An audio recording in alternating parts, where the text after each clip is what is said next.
Imagine the thrill of driving straight from mainland Australia to Tasmania without boarding a ferry or waiting for unpredictable weather to clear. While this sounds like a scene from a futuristic movie, the idea of physically linking Tasmania to Australia has long captivated both the public and experts. Although no such project has materialized yet, discussions and debates surrounding it continue to spark intense interest. Today, let's explore the mind-boggling vision of constructing a bridge or perhaps a tunnel between Tasmania and the Australian mainland. We'll examine the possible routes, enormous engineering challenges, eye-watering costs, and the game-changing benefits such a connection might bring. A link once existed. Thousands of years ago, Tasmania was not an isolated island. Instead, it was connected to mainland Australia by a natural land bridge across what is now known as the Bass Strait. This land connection allowed Indigenous Australians to migrate freely between the two land masses. However, approximately 12,000 years ago, as global sea levels rose after the last ice age, the land bridge was submerged, isolating Tasmania and turning it into the island we know today. Since then, Tasmania has remained geographically separated from the mainland, accessible only by air or sea. While ferries like the Spirit of Tasmania provide vital connections, they're often expensive and subject to delays due to rough weather in the treacherous Bass Strait. An idea that keeps coming back. The prospect of reconnecting Tasmania to the mainland through modern infrastructure is not a new one. For decades, the idea has surfaced, vanished, and resurfaced, reflecting the fluctuating tides of political will, technological feasibility, and economic circumstances. In the 1950s, some of the earliest serious proposals for a Tasmania-Australia link were born, motivated largely by the belief that Tasmania's isolation was limiting its economic development. Later, in the 1990s, as Tasmania faced renewed economic challenges, the notion gained fresh attention. Advocates argued that a fixed link would strengthen trade, tourism, and investment opportunities. However, every time the project has gained traction, it has also faced stiff opposition and overwhelming practical hurdles, technical complexity, staggering costs, and serious environmental concerns. Engineers have periodically conducted preliminary feasibility studies, primarily analyzing the Bass Strait's formidable waters and seaweed. But despite some promising concepts, no formal governmental approval has ever been granted. Interestingly, more recent developments in regional infrastructure, like the Mariners Link electricity interconnector, which aims to better integrate Tasmania's power grid with the mainland, indicate that improving Tasmania's connectivity remains a priority, possibly laying groundwork for grander infrastructure projects down the line. Possible routes across the Bass Strait. Any serious plan to create a fixed link between Tasmania and mainland Australia must carefully weigh possible routes across the Bass Strait. The first option is a direct crossing at the strait's narrowest point, spanning roughly 240 kilometers. While offering the shortest distance, this route faces some of the world's most extreme engineering conditions, including a deep, unstable seabed, powerful waves, and violent winds that make both bridge and tunnel designs highly challenging. A second proposal suggests routing via Flinders Island, located about 50 kilometers north of Tasmania and 200 kilometers south of the mainland, where shallower and more stable waters could ease construction by breaking the project into smaller segments, though this would require significant additional infrastructure on and around the island. The third option considers King Island, situated approximately 100 kilometers from Tasmania and 120 kilometers from Victoria, offering a compromise between distance, sea stability, and engineering complexity.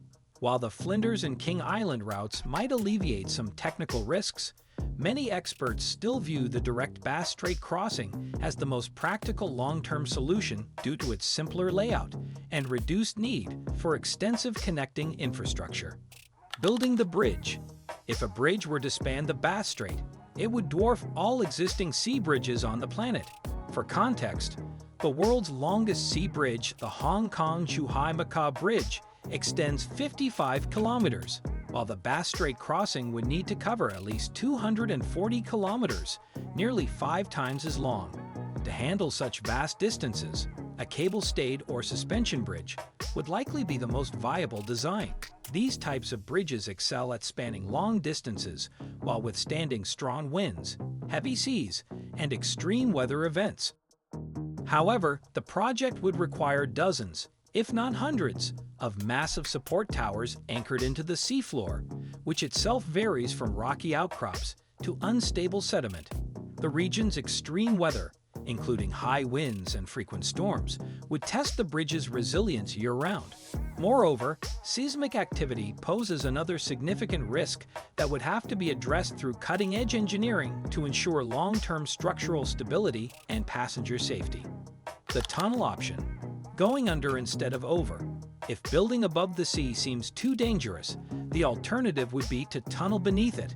While tunneling technology has made great strides in recent years, constructing a 240-kilometer underwater tunnel would still push current technology to its absolute limits. By comparison, Japan's Seikan Tunnel, currently the world's longest undersea tunnel, stretches 53.8 kilometers, while the Channel Tunnel between the United Kingdom and France spans 50.5 kilometers. A Bass Strait tunnel would need to be nearly 5 times longer than either, presenting unprecedented challenges.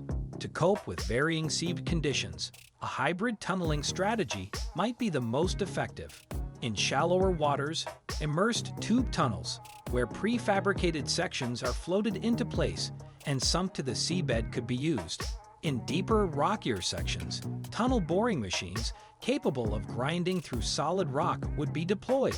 Finally, for the most difficult sections with unstable or extreme depths, submerged floating tunnels could offer a solution. These tunnels float within the water column, tethered to the seafloor and surface, allowing for flexibility in otherwise impassable conditions. The cost: a financial Mount Everest. If the engineering challenges are jaw-dropping, the cost is even more staggering. The Seikan Tunnel in Japan cost roughly $7 billion to construct over 53.8 kilometers.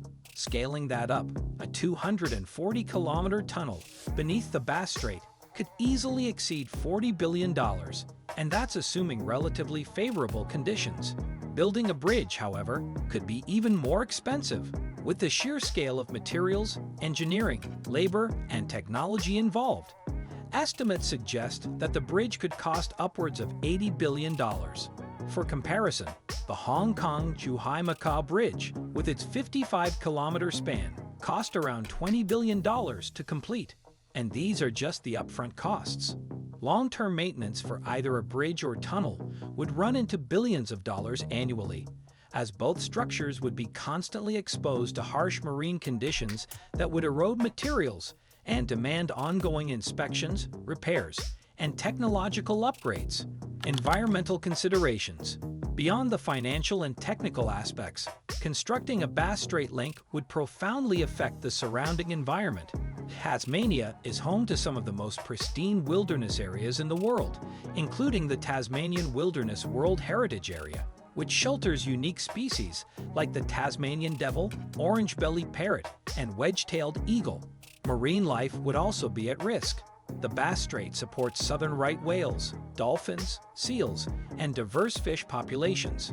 Both bridge construction and tunneling would disrupt these fragile ecosystems through noise pollution, sediment displacement, and habitat loss. The disturbance of the seabed during pile driving, dredging, or tunneling could have long-lasting effects on both flora and fauna. As such, any project would require extensive environmental impact assessments, robust mitigation strategies, and ongoing environmental monitoring to minimize ecological harm. The potential payoff: despite its enormous obstacles, the allure of such a project lies in its transformative potential. Tasmania has long struggled with its geographic isolation, which limits economic growth, raises transport costs, and makes the island highly dependent on weather-sensitive ferry services. A permanent, fixed connection could slash these costs dramatically, boosting Tasmania's exports, particularly its world-renowned wine, dairy, and seafood industries, by providing faster, cheaper, and more reliable access to mainland markets. Tourism could also see a massive boost. Easier access would encourage more Australians and international visitors to explore Tasmania's stunning natural beauty, bringing increased revenue to local businesses, hotels, restaurants, and cultural sites. In the longer term, a physical link might attract companies interested in Tasmania's workforce, natural resources, and renewable energy potential, stimulating job creation and investment.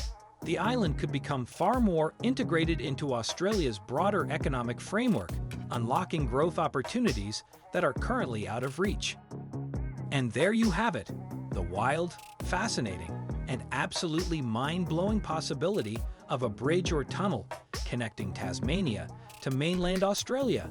If you enjoyed this video, don't forget to smash that like and make sure you subscribe.